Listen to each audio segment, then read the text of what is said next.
Hello，大家好，我係 Jerry。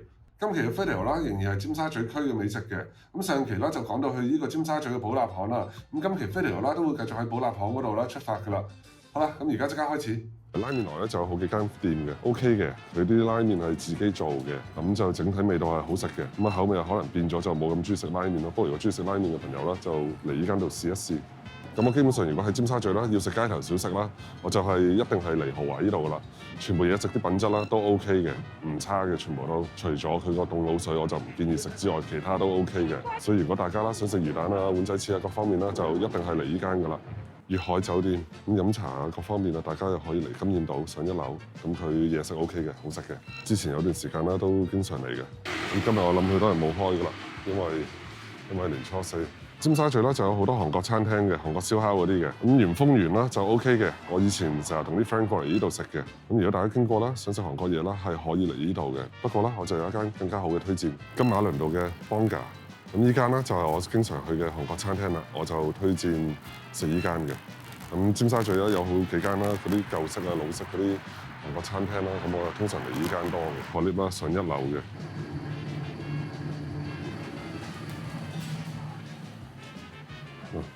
就喺呢度啦，咁食韓燒啦，大家可以嚟呢度啦。呢間我真係推薦嘅，我自己都嚟過好多次噶啦。金馬倫道出嚟啦，就有呢個紅茶嘅茶餐廳，你哋要食蛋撻、菠蘿包、港式奶茶、碟頭飯，呢度全部都有噶啦，就唔止地下呢層嘅，仲有地牢嘅。咁啊，你哋要食嗰啲港式嘢啦，就嚟呢間啦。好啦，咁而家咧就嚟到口福街，咁口福街啦就推薦一間肥仔小食店。咁豪華啦，嗰個凍滷水啦就唔建議食啦，就要食啦，就嚟呢間度食。依家嚟到加連威老道太平館餐廳，咁太平館餐廳咧，除咗尖沙咀啦、銅鑼灣嗰啲地方都有幾間嘅，咁大家自己上網去查翻啦。嗱，咁你哋要食啦，瑞士汁雞翼啦，就喺呢度啦。咁我就會推薦啦，乾炒牛河同埋呢個燒乳鴿呢啲嘅雞翼啦，唔係唔好食，只不過食多咗好似好漏咁，所以我通常咧就會選擇乳鴿嘅。咁如果要食梳芙梨啦，就要提前少少啦，去叫佢哋做嘅。咁原記尖沙咀有好幾間嘅，都係食牛腩麵、牛腩粉嗰啲嘅 ，OK 嘅。想食牛腩麵、牛腩粉就可以嚟呢度食下。到溫呢個商場入邊，咁我啦就中意啦去4樓食個豬扒飯嘅，呢度就好多嘢食嘅。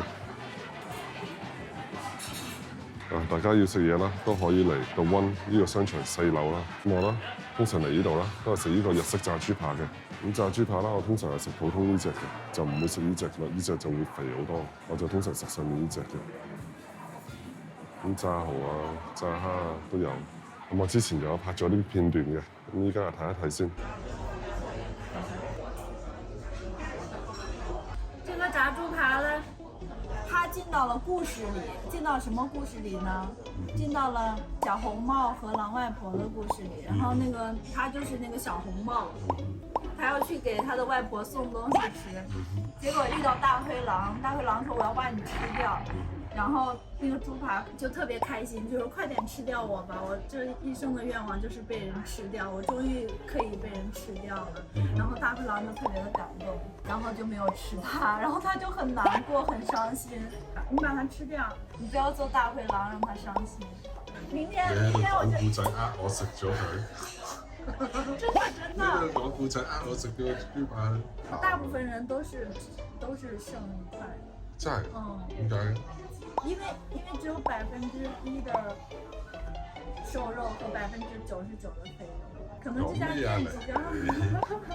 你講咩啊你？1%的瘦肉加99%的都是肥油啊，都是肥油，只有這一塊是瘦肉。這個不是，這個是肉來的。肥油，你不相信你嘗嘗，你吃一口試試。你又呃我食喺度。然後大灰狼呢就說我要吃掉你，然後炸豬扒就是這個表情哦。他說哇，你要吃掉我？哇，真的嗎？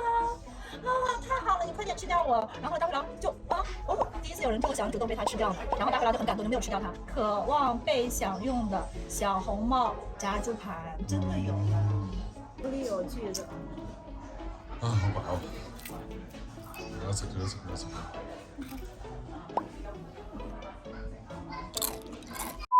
呢度啦，上1樓定係2樓咧，就有間日本放題嘅。咁資料我就放喺度，大家要去啦就要先訂咗位先嘅。咁放題任食嗰啲質量我就唔講咁多噶啦，不過 OK 嘅，我都嚟過幾次嘅，都建議大家可以一試。好啦，咁加蘭芬道呢度啦，亦都有間永年士多嘅。咁永年士多都算出名嘅做呢個車仔麵。咁佢尖沙咀依間店咧就比較窄、比較細。咁我就簡單點咗個車仔麵，材料就有豬腸、魷魚、豬紅、酸齋。咁我咬咗幾啖大腸啦，就發現入邊有沙。咁之前呢，我就做過車仔麵視頻，咁有好多觀眾咧就話我啲大腸洗得太乾淨唔正宗，咁我就推薦你哋啦，可以過嚟呢間度試一下。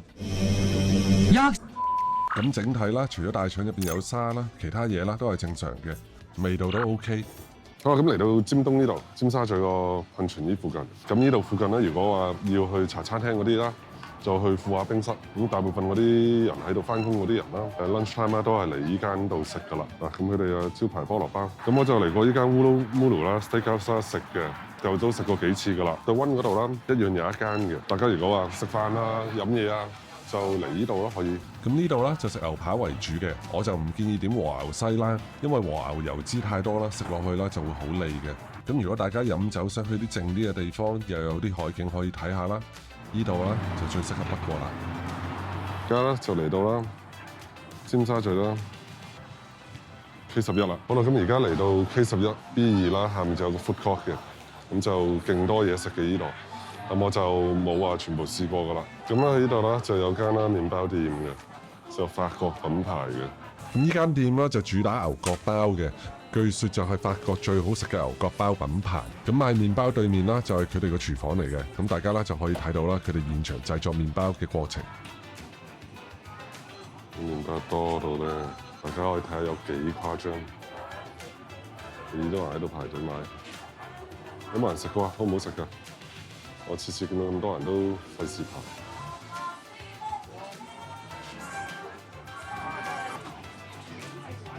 咁3樓啦，就有 Five Guys 嘅，食漢堡啦，就嚟呢度啦。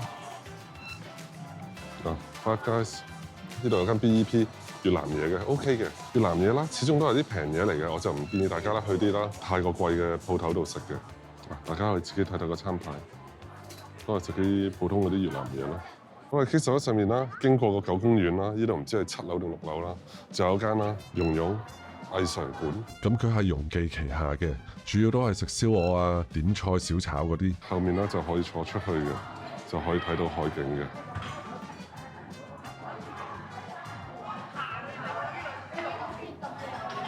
大家自己可以睇下個餐牌啦。好啦，咁 K11下面呢度咧，呢就有間啦食 high tea 嘅。嗱，咁呢個 tea set 啦，就好似個雀籠咁樣咧吊起上嚟嘅，就1688蚊一位嘅。跟住咧平啲嘅隻啦，就係888蚊嘅。咁大家可以睇下有啲咩食啊，因為手機冇電，所以我要拍得快啲。跟住就到香港西九龍站 Element 呢度，咁呢度有間啦，唔知乜嘢租拉麵嘅。咁啦，我就食過2次噶啦，咁2次感覺啦都係好普通，所以之後啦我都冇再嚟啦。稻城亞丁整體不過不失，又唔係好特別。我嚟呢度啦，通常就係因為帶住 coffee 啦，佢出邊啲凳啦可以俾狗坐，我先過嚟食。跟住又到天天海南雞，咁咧呢間嘢我就食過好幾次噶啦。老實講冇乜特別，冇乜驚喜，我亦都唔覺得佢係特別好食，話特別想翻嚟食，所以而家都基本上唔會嚟呢間度食噶啦。呢間咧就 OK 啦，不過不失啦，唔係好特別。食過1次，冇再翻嚟。主要都係東南亞嘢。正豆久唔久都會過嚟食一下嘅，邊一間都好啦，都 OK 嘅啦，品質100%唔會死。咁中意食雲吞麵啊、豬手麵啊、炒河粉啊、乾炒牛河呢啲啊，就可以嚟呢間啦。好啦，跟住就到 Shake Shack， 唔使多講嘅啦，呢個好過麥當勞，差過 Five Guys。唔知食咩嘅時候，就求其過嚟呢度啦，攞個包頂住個肚就算噶啦。咁喺 Element 呢度啦，我都係淨係介紹一啲啦，我去開嗰啲餐廳嘅。咁冇去開嗰啲咧，咁我就唔講噶啦。千兩相信大部分人都知噶啦，喺香港冇乜要求嘅情況下都 OK 嘅。咁呢個我就唔講多唔拍啦。好啦，咁前面嗰邊咧就去 Sky 100嘅，咁嗰邊我就唔去啦。咁最後啦，就上去 Civic Square 嗰度。咁 Civic Square 之前我都經常去嘅，帶住個 coffee 好多地方啦，去唔到，就只能嚟呢度啦。因為呢度啦，戶外啦就可以帶狗嘅，不過佢就要坐喺架車仔度。咁夜晚啦，呢度個景啦都好靚下嘅。好啦，首先咧 The Palm 食一啲炸醬麵啊、扁皮鴨嗰啲啊 ，OK 啦。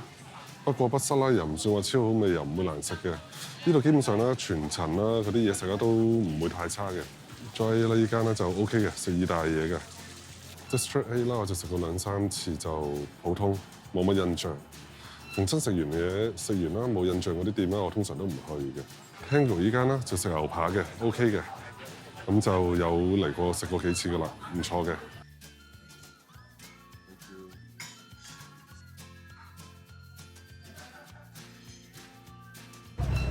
好啦，而家就嚟到呢個星林居試一試個米線。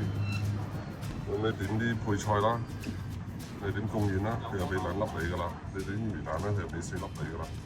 幾多片火腿咧，好清楚啦 ，show 晒俾你睇噶啦。